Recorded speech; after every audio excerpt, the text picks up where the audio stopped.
One of the most weather-weary school districts in our area, which missed the entire week of school last week, is Cassopolis.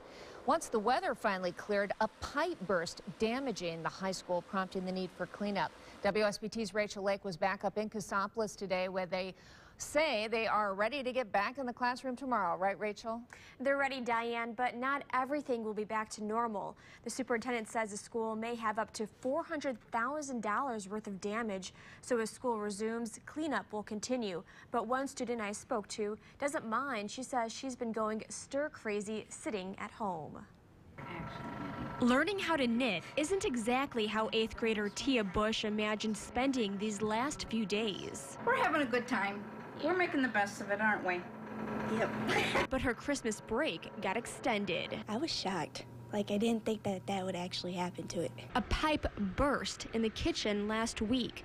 The superintendent says thousands of gallons of water surged throughout half the building. Crews have been cleaning up ever since. On the outside of the building, we have a semi-trailer that has a huge generator that is actually bringing warm, dry air into the building. They're expelling the wet air out of the building. Much of that warm air is being pushed into the gym. It's 96, 97 degrees. Crews are removing water from underneath the floor to prevent mold buildup.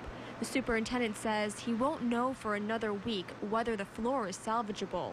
But if it's not, probably a quarter to a third of $1,000,000, I would imagine. The carpet in the auditorium may also need to be replaced. And the heat is turned up in here, again trying to dry the carpet, but as you can see all along here, we're running into issues with the carpet just clearly just pulling right off.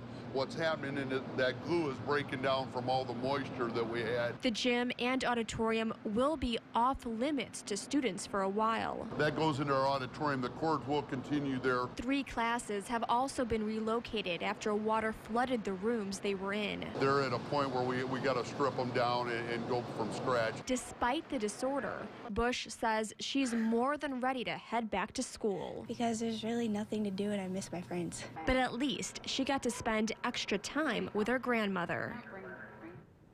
The kitchen is up and running, but the cafeteria will be closed for a couple days so crews can finish their work.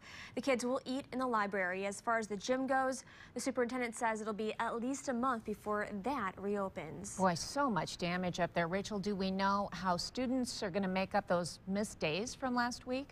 Well, there are some days off built into the calendar. For now, the superintendent plans on having kids go to school on those days. He may also look at extending the school day. And there's always the possibility the state of Michigan will give the district a reprieve on some of that missed time. Boy, Cassopolis could use a reprieve, that's for sure. Thanks, Rachel Lake at the Live Desk.